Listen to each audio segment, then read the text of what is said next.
भारत माता की। भारत माता की। भारत माता की। अररिया के ई पावन धरती मां अहां सबके प्रणाम करे छी। अररिया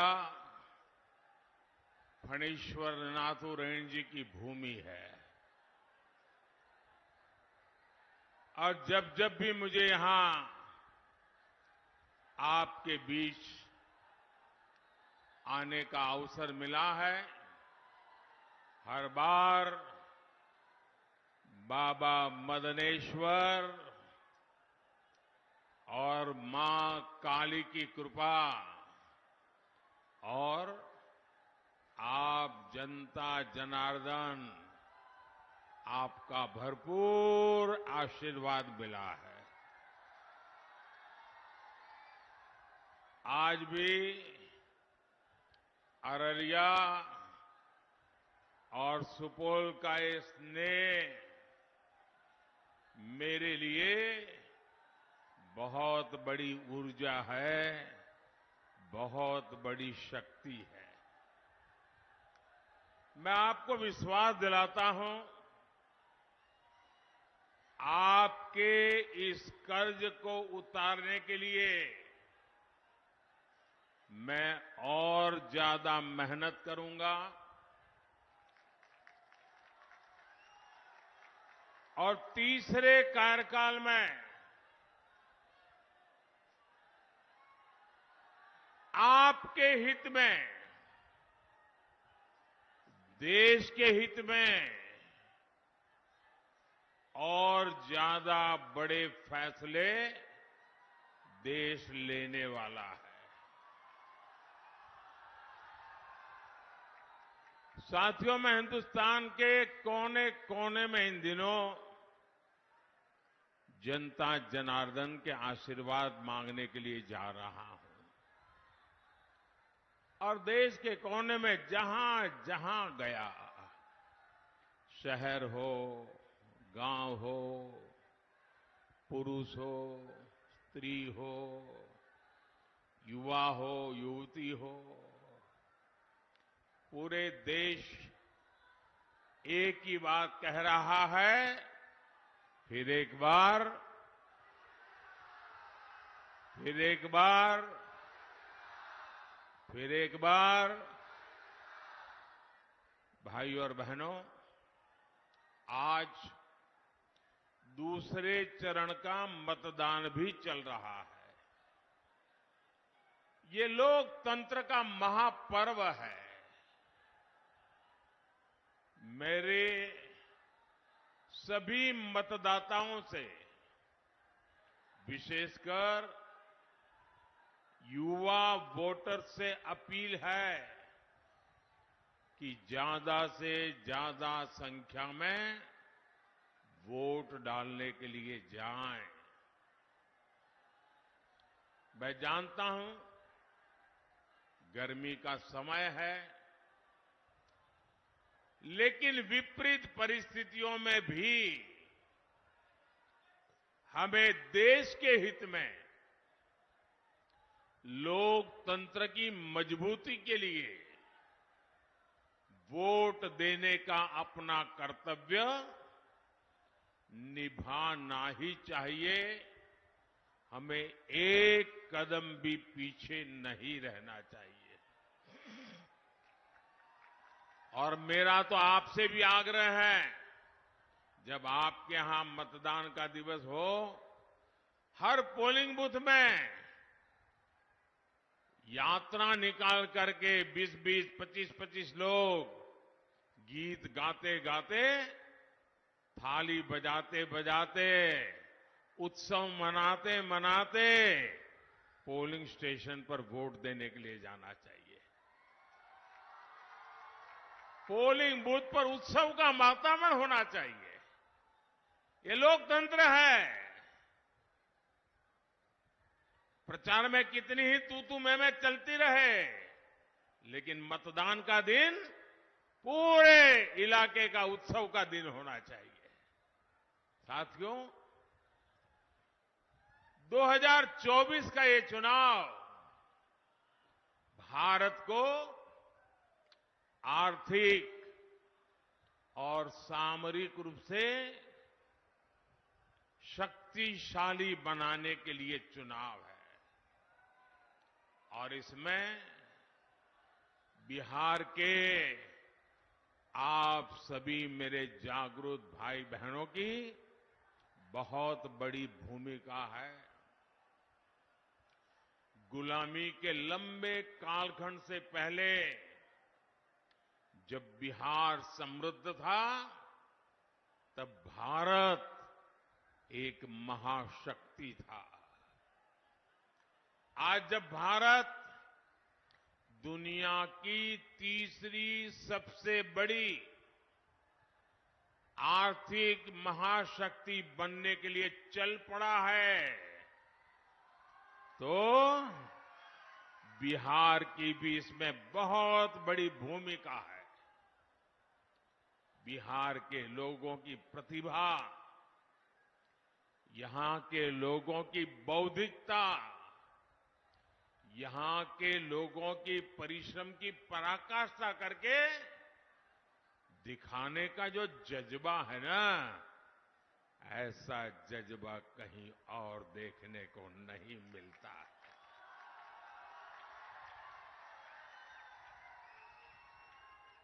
बिहार के इस सामर्थ्य को और बढ़ाने के लिए दिल्ली में आपका ये सेवक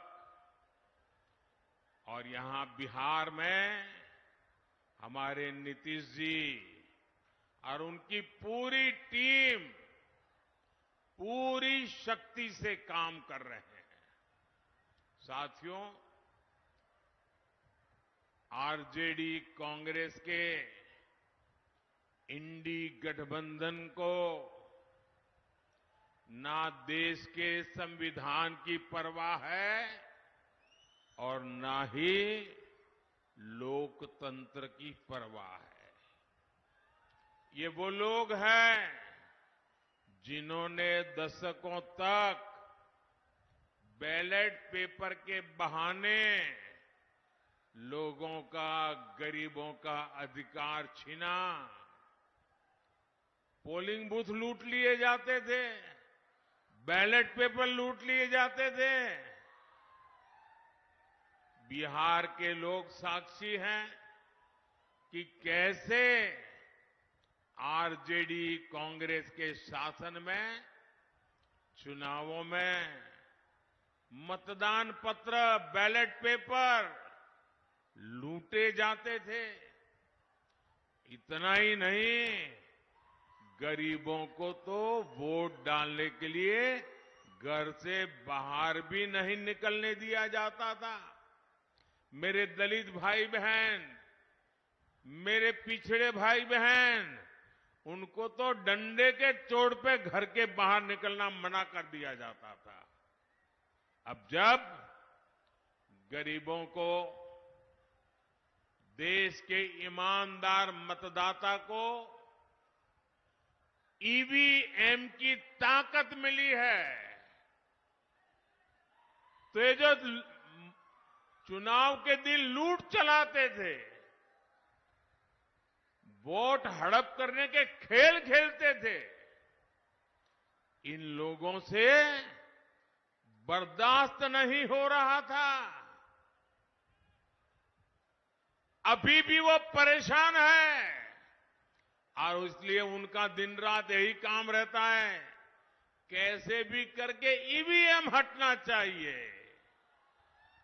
ये बटन दबाने वाला खेल बंद होना चाहिए। यही उनका खेल चल रहा है। इंडी गठबंधन के हर नेता ने ईवीएम को लेकर जनता के मन में संदेह पैदा करने का पाप किया है। लेकिन आज देश के लोकतंत्र की ताकत देखिए, बाबा साहब आम्बेडकर के संविधान की ताकत देखिए। आज सुप्रीम कोर्ट ने अभी 1-2 घंटे पहले ही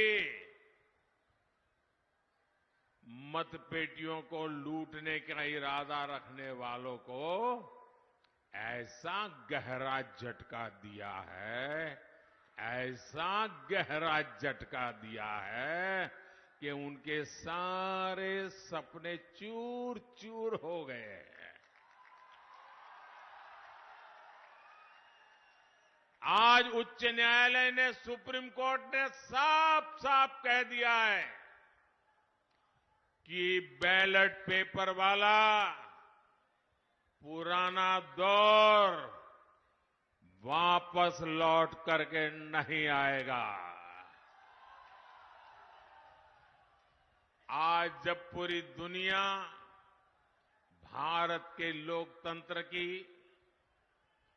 भारत की चुनाव प्रक्रिया की, भारत के चुनावों में टेक्नोलॉजी के उपयोग की वाहवाही करती है, तारीफ करती है, तब ये लोग अपने निजी स्वार्थ के लिए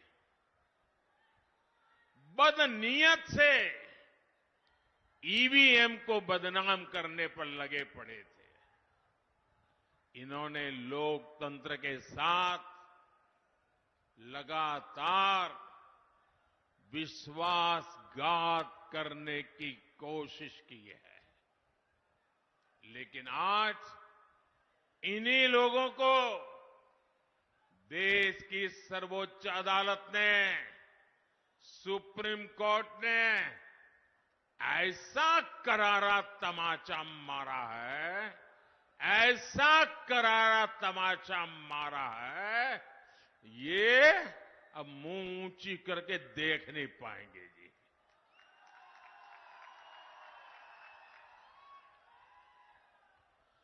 भाइयों बहनों, आज का दिन लोकतंत्र के लिए शुभ दिन है।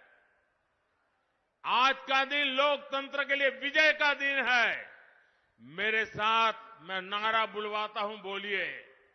मैं कहूंगा लोकतंत्र, आप कहे जिंदाबाद जिंदाबाद।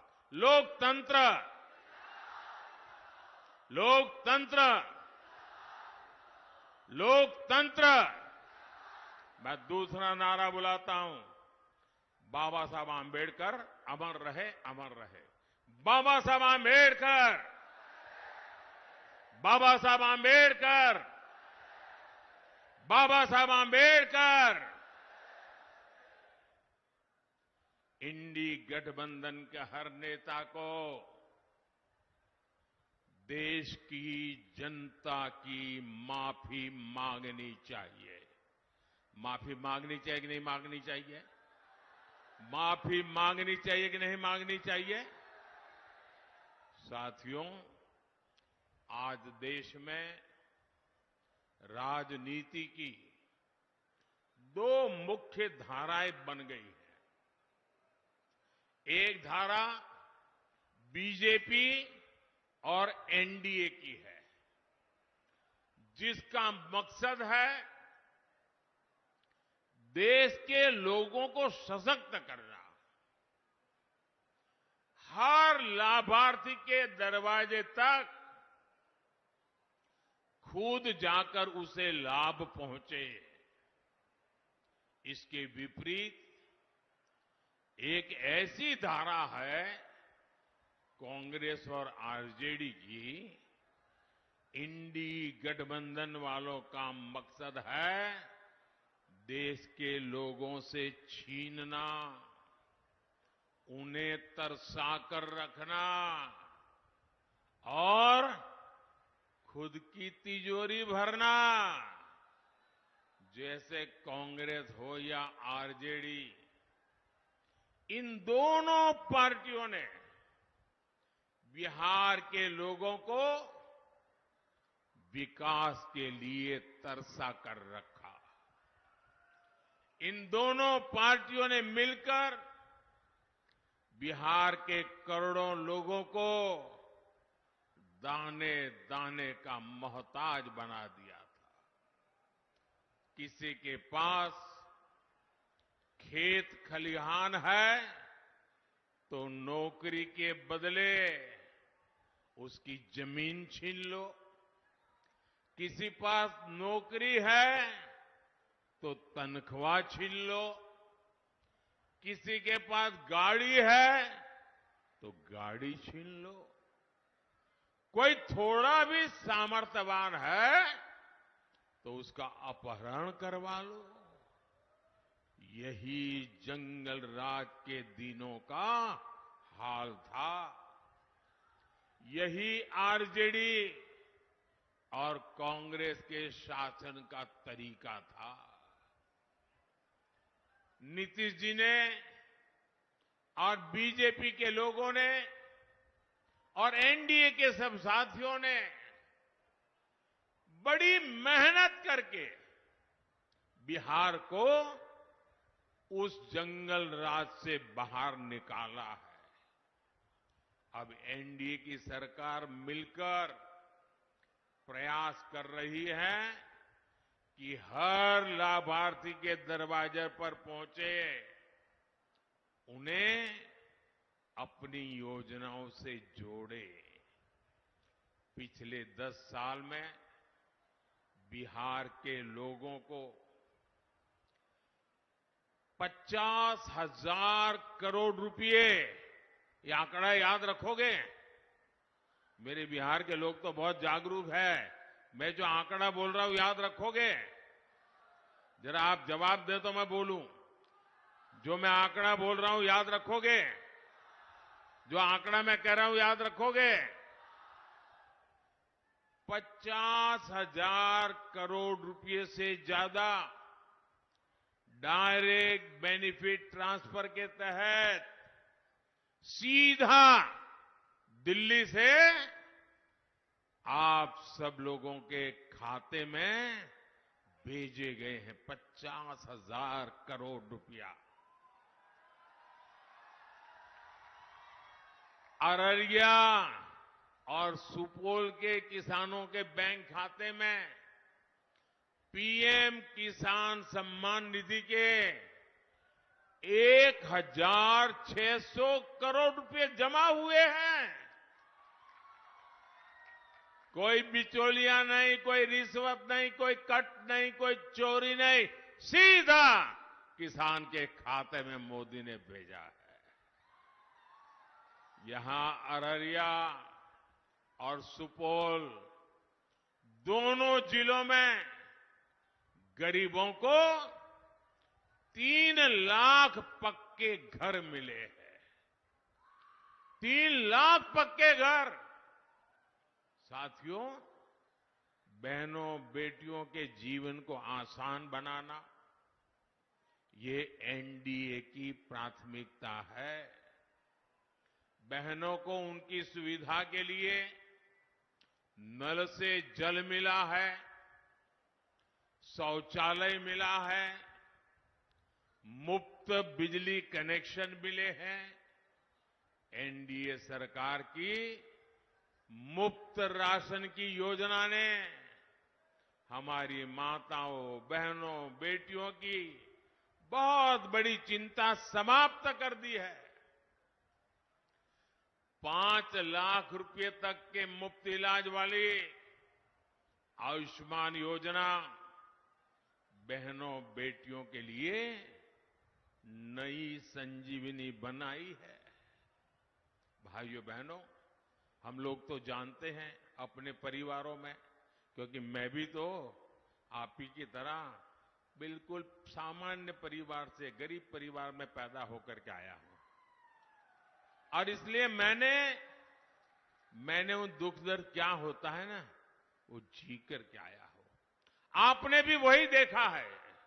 हमारे यहां परिवार में कोई मां बीमार हो जाए ना, गंभीर बीमारी हो, लेकिन वो घर में किसी को पता ही नहीं चलने देती। वो दुख सहन करती है, काम करती रहती है, लेकिन घर में किसी को पता नहीं चलने देती कि उसे इतनी बड़ी मुसीबत हो रही है। क्यों? कि मां के मन में विचार रहता है कि अगर बच्चों को, परिवार को पता चल जाएगा कि मुझे बीमारी है तो वो मुझे अस्पताल ले जाएंगे, बहुत खर्चा होगा, ये बच्चे कर्ज कर देंगे और मेरे मरने के बाद बच्चों को कर्ज में जीना पड़ेगा। मैं अपने बच्चों को कर्ज नहीं करने दूंगी, मैं बीमारी सहन कर लूंगी, अगर मौत जल्दी आएगा तो स्वीकार कर लूंगी, लेकिन मेरे बच्चों पर मैं कभी भी कर्ज नहीं होने दूंगी। और हमारे देश की माताएं बहनें कितना ही ज्यादा दर्द क्यों न हो, कितनी ही बड़ी बीमारी क्यों न हो, वो सहन करती रहती है। तब मेरे मन में विचार आया कि फिर इस बेटे का दिल्ली में बैठने का क्या मतलब है।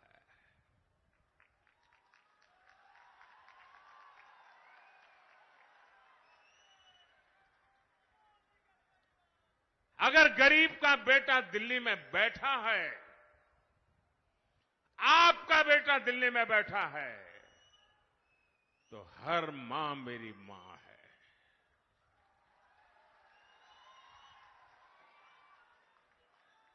उसका दर्द, उसके स्वास्थ्य की चिंता दिल्ली में उसका बेटा करेगा और उसका इलाज का पूरा खर्चा ये आपका बेटे करेगा। और अब मैं एक नई योजना आपके पास लेके आया हूं। किसी भी जाति बिरादरी में पैदा हुआ हो, कुछ भी कमाता हो, शहर में रहता हो, गांव में रहता हो, अब हर परिवार में बुजुर्ग होते ही होते हैं। 70 साल की उम्र के माता पिता, दादा दादी, नाना नानी, चाचा चाची हमारे परिवार में होते ही हैं। और वो कमा धमा तो सकते नहीं है, और जब कमा धमा सकते नहीं और बीमारी तो आ ही जाती है इस उम्र में, और बीमारी आती है तो जो बच्चे कमाते हैं उन पर खर्च आ जाता है। अब बच्चों के लिए चिंता होती है कि मां बाप की बीमारी में पैसा खर्च करूं कि बच्चों की पढ़ाई में खर्चा करूं। और इसलिए जो 40, 50, 55 साल का बेटा जो मेहनत करके कमा रहा है उसको एक बोझ रहता है। अब आपका ये बोझ भी मोदी उठाएगा। 70 साल की ऊपर के आपके पर किसी भी परिवार में बुजुर्ग माता पिता है, अब उनका इलाज का खर्चा उनके संतानों को नहीं करना पड़ेगा, ये उनका बेटा करेगा। साथियों, कांग्रेस और आरजेडी आपका हक छीनने की प्रवृत्ति से बाज नहीं आ रहे। अब कांग्रेस ने दलितों, पिछड़ों, आदिवासियों के आरक्षण का हक छीनने की बहुत गहरी साजिश रची है। और ये मैं बहुत जिम्मेवारी पूर्वक कहता हूं। देश के संविधान ने, बाबा साहब आंबेडकर ने साफ साफ कहा है कि भारत में धर्म आधारित आरक्षण नहीं हो सकता। लेकिन कांग्रेस पूरे देश में धर्म आधारित आरक्षण के लिए जोर लगा रही है। कांग्रेस चाहती है कि उसका कर्नाटका का आरक्षण का जो मॉडल है वो पूरे देश में लागू हो। और ये कर्नाटका का आरक्षण का मॉडल क्या है, ये कर्नाटका का रिजर्वेशन का मॉडल क्या है, आप सब बिहार के मेरे भाइयों बहनों को मैं ध्यान से समझाना चाहता हूं। और जो लोग नहीं है ना, उनको भी मेरा ये वीडियो जरूर भेज देना, पूरे बिहार के घर घर में पहुंचा देना। मैं जरा बड़े दर्द और दुख के साथ, और आपकी चिंता है ना इसलिए मैं बात कहना चाहता हूं। कर्नाटका का मॉडल क्या है? कर्नाटका में कांग्रेस ने ये जो ओबीसी समाज को आरक्षण मिलता है, जो 27% का कोटा है, उसमें से चोरी करने का बहुत बड़ा खेल खेला है। उसमें से काट करके धर्म के आधार पर मुसलमानों को देने का षड्यंत्र किया है। अब सुप्रीम कोर्ट मना करे, संविधान मना करे, तो उन्होंने एक नई चालाकी की है और सभी के आंख में धूल झोंक करके, ओबीसी समाज की आंख में धूल झोंक करके पर्दे के पीछे उन्होंने खेल खेला है। उन्होंने क्या किया? रातों रात कर्नाटका में जितने भी मुसलमान समाज के लोग थे, कितने ही अमीर क्यों न हो, कितने ही पढ़े लिखे क्यों न हो, भले कोर्ट में जज बनकर के बैठे हो, कोई भी हो, रातों रात उन्होंने एक कागज पे थप्पा मार करके उनको ओबीसी बना दिया, सबको ओबीसी बना दिया। अब परिणाम क्या हुआ? जो ओबीसी समाज के लिए 27% आरक्षण था, उसका बहुत बड़ा हिस्सा इनके खाते में चला गया, और जिस ओबीसी समाज को आरक्षण मिला था, उनका हक सवालिया निशान में फंस गया। इन्होंने ओबीसी के हक पर डाका डाला है, और अब यही काम कांग्रेस यहां बिहार में, देश के और हिस्सों में करना चाहती है। और यहां तो आरजेडी पूरी तरह उनका समर्थन कर रही है। आप मुझे बताइए, आरजेडी ने कांग्रेस के इस पाप के विरुद्ध में एक शब्द भी बोला है क्या? एक शब्द भी बोला है क्या? यानी यहां बिहार के हमारे जो कुर्मी भाई बहन हैं, कुशवाहा भाई बहन है, मंडल है, यादव है, निषाद है, कई सारी हमारी जातियां ओबीसी समाज में आती है, और मैं खुद उसमें से आता हूं, इसलिए मुझे पता है कि हम लोगों की जिंदगी क्या है।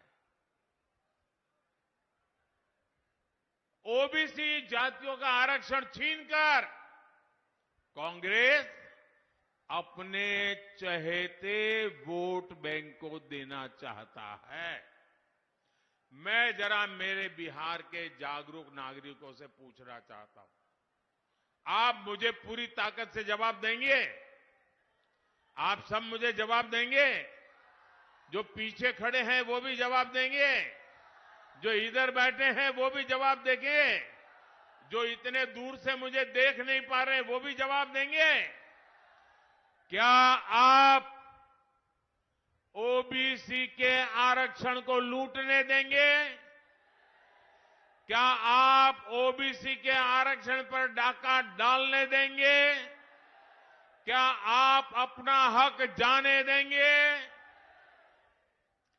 आज इनकी नजर ओबीसी के हक पर है, कल कांग्रेस आरजेडी इसी तरीके से एसटी एससी का हक भी छीनने का पाप करेगी, ये मैं आपको चेताना चाहता हूं। साथियों, तुष्टीकरण के दलदल में कांग्रेस आरजेडी जैसी पार्टियां इतनी धंस गई हैं कि उनके लिए संविधान कोई मायने नहीं रखता, संविधान की भावना मायने नहीं रखती, बाबा साहब आंबेडकर की बात मायने नहीं रखती। 2011 में जब दिल्ली में आरजेडी और कांग्रेस की सरकार थी, ये आरजेडी वाले सरकार में थे, तब उस समय के प्रधानमंत्री डॉक्टर मनमोहन सिंह जी की कैबिनेट ने ओबीसी आरक्षण का हिस्सा छीनकर, डाका डालकर धर्म के आधार पर वोट बैंक को आरक्षण देने की मंजूरी दे दी थी। उस समय जागरूक कोर्ट ने इन्हें ऐसा करने से रोक दिया था। बावजूद इसके ओबीसी कोटे से अपने वोट बैंक को आरक्षण देना सुप्रीम कोर्ट के मना करने के बाद भी इन्होंने घोषणा पत्र में रखा। साथियों, जब मैं कांग्रेस द्वारा सिर्फ मुसलमानों को प्राथमिकता दिए जाने की बात करता हूं, इंडी गठबंधन का भेदभावपूर्ण रवैया देश के सामने रखता हूं, तो कुछ लोग आग बबूला हो जाते हैं। उनकी पूरी इकोसिस्टम पिछले एक सप्ताह से मेरे बाल की खाल उधेड़ रही है, मेरे बाल नोच रही है। आज मैं इन सबको चुनौती देता हूं। पहले तो समझ लें, 25 साल हो गए, आपने मुझे बहुत डराने की कोशिश की, अभी तक नहीं डरा पाए हो। अब कोशिश बंद कर दो। साथियों, इन्होंने यहां तक झूठ फैलाया कि अभी डॉक्टर मनमोहन जी ने ऐसा कहा ही नहीं था कि देश के संसाधनों पर पहला हक मुसलमानों का है। लेकिन साथियों, आज डॉक्टर मनमोहन सिंह जी का एक और पुराना वीडियो सामने आया है, जिसमें फिर से वो वही कह रहे हैं कि देश के संसाधनों पर पहला हक मुसलमानों का है। और ये वीडियो सामने आने के बाद कांग्रेस और उसका इकोसिस्टम, जो आए दिन मोदी को गालियां देता था, आज उनको जैसे सांप सूंघ गया है, सांप सूंघ गया है। जो मीडिया पहले के बयान को गलत ठहरा रही थी, उसने भी चुप्पी साध ली है। और मैं दिल्ली में उन मीडिया के लोगों को रात देर जाकर के देखा था। मैं आज उनकी व्यक्तिगत रूप से आलोचना करना नहीं चाहता हूं और नहीं ऐसे लोगों के लिए कुछ कहना चाहता हूं, लेकिन मैं देख रहा था, बिना सबूत, बिना जानकारी, बिना फैक्ट चेक किए एकदम से मोदी पर हमला बोलने के लिए नए नए शब्दों का श्रृंगार कर रहे थे। आज वीडियो सामने आ गया है।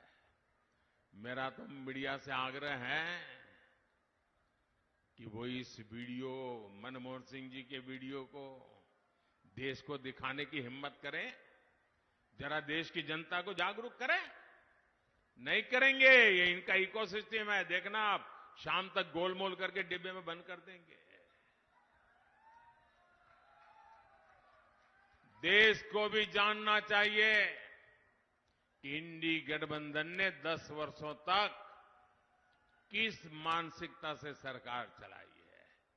भाइयों बहनों, मैं खुल करके कह रहा हूं, पहले दिन से कह रहा हूं, इस देश के जो संसाधन है, इस देश की जो भी संपत्ति है, इस देश की जो भी संभावनाएं हैं, अगर उस पर पहला किसी का हक है तो मेरे देश के गरीबों का है, मेरे देश के मजदूरों का है, मेरे देश के खेत में मजदूरी करने वाले किसानों का है। मेरे देश में गरीबी में जीने वाली मेरी माताओं बहनों का हक है। किसी भी धर्म के क्यों न हो, लेकिन अगर वो गरीब है तो पहला हक उस गरीब का है। ये मोदी की सोच है। कांग्रेस ने जिस तरह अपनी वोट बैंक पॉलिटिक्स के लिए देश के हिंदुओं के साथ भेदभाव किया, पक्षपात किया, आज कांग्रेस की कलई खुल गई है। साथियों, इस बार भी जो मुस्लिम लीगी घोषणा पत्र कांग्रेस ने जारी किया है, और मैंने पहले दिन कहा था, ये कांग्रेस का मैनिफेस्टो पर मुस्लिम लीग की छाप है। और उसका भी सार यही, सत्ता के लिए छटपटा रहे लोग संविधान तक बदलने की हद तक जा सकते हैं। भाइयों और बहनों, यहां नीतीश जी के नेतृत्व में इतने सालों से हम मिलकर सरकार चला रहे हैं। हर जाति, हर समुदाय, हर धर्म के लोगों के विकास के लिए काम कर रहे हैं। हमने किसी से कुछ नहीं छीना, संविधान के हिसाब से सबको ध्यान रखा। लेकिन कांग्रेस और आरजेडी जैसी पार्टियां अपने स्वार्थ में संविधान की मूल भावना के खिलाफ जा रही है। भाइयों और बहनों, जब कोई भी देश आगे बढ़ता है तो उसके नागरिकों की संपत्ति भी बढ़ती है, उनकी कमाई भी बढ़ती है, उनके अवसर भी बढ़ते हैं। बीते 10 वर्षों में भारत की भी संपदा, भारत के संसाधन कई गुना बढ़े हैं। अब आप मुझे बताइए, ये जो देश के संसाधन है, इन पर पहला हक गरीबों का है कि नहीं है? मेहनतकश लोगों का है कि नहीं है? जो देश को बनाते हैं उनका हक है कि नहीं है? ये हक आपका है और मोदी आपका है। ये हक गरीब का, दलित का, पिछड़े का, आदिवासी का है। लेकिन आरजेडी और कांग्रेस का कहना है कि इन संसाधनों पर पहला हक उनके वोट बैंक का, खास लोगों का है। कांग्रेस ने कहा है कि वो आप लोगों की संपत्ति का, आपकी जमीन का, आपके खेत का, महिलाओं के गहनों का, स्त्री धन का, अरे मंगलसूत्र की भी जांच करवाएंगे। उन्होंने घोषणा की वो एक्सरे लेकर के एक्सरे निकालेंगे अगर सरकार उनकी बनी, और आपके घर में क्या पड़ा है, कहीं गहना दबा के छुपा के तो नहीं रखा, ये सारा हिसाब किताब निकालेंगे। और फिर आपके पास जो भी थोड़ी बहुत संपत्ति होगी वो छीनकर उसे अपने ये लोग वोट बैंक को दे देंगे। मुझे बताइए, आपके हक का, आपकी मेहनत की कोई भी चीज ये अगर छीनना चाहते हैं, ये खुली लूट होगी कि नहीं होगी? ये खुली लूट होगी कि नहीं होगी? साथियों, हमारे गांवों में सामान्य परिवार के पास कच्चा पक्का छोटा सा घर होता है, खेत खलियान होता है। कई बार खेत घर अपने पुरखों से, माता पिता से मिलते हैं, और कई बार वो खुद भी खरीद लेता है। आप सोचते हैं कि आपके जाने के बाद ये आपकी संपत्ति आपके बच्चों के काम आएगी। लेकिन कांग्रेस ने एक नई योजना बनाई है कि आपकी संपत्ति को भी आप अपने बच्चों को पूरी नहीं दे पाएंगे। वो कहते हैं 50% से ज्यादा, आधे से अधिक संपत्ति ये कांग्रेस वाले कहते हैं कि आरजेडी वाले उनकी सरकार बनेगी तो जब्त कर लेंगे, सब तक छीन लेंगे। आप अपने बच्चे को जो संपत्ति देना चाहते हैं, आपके गुजर जाने के बाद कांग्रेस उस पर 55% टैक्स लगाना चाहती है। और इसलिए आज देश में एक नया नारा गांव गांव से सुनाई दे रहा है, हर गरीब के घर से सुनाई दे रहा है, और नारा कह रहा है, कांग्रेस की लूट, कांग्रेस की लूट, जिंदगी के साथ भी, जिंदगी के बाद भी। साथियों, एनडीए गठबंधन की सोच को एनडीए को दिया आपका वोट रोक सकता है। उनको रोकने की ताकत आपके वोट में है। आप मुझे आशीर्वाद दीजिए, मैं जी जान से लड़ूंगा, लेकिन उनके ऐसे मंसूबे पार नहीं हो रहा। साथियों, इस क्षेत्र में नए हाईवे हो, नई रेल हाईवे हो, नई ट्रेन हो, ऐसे काम हो रहे हैं। पूर्णिया में इथेनॉल प्लांट से किसानों का कितना फायदा हो रहा है। ऐसा ही काम बिहार में नया निवेश लगाए लाएगा और निवेश से नौकरी मिलेगी। इसलिए 7 मई को कमल के फूल और तीर चुनाव चिन्ह पर हर बूथ पर भारी मतदान होना चाहिए।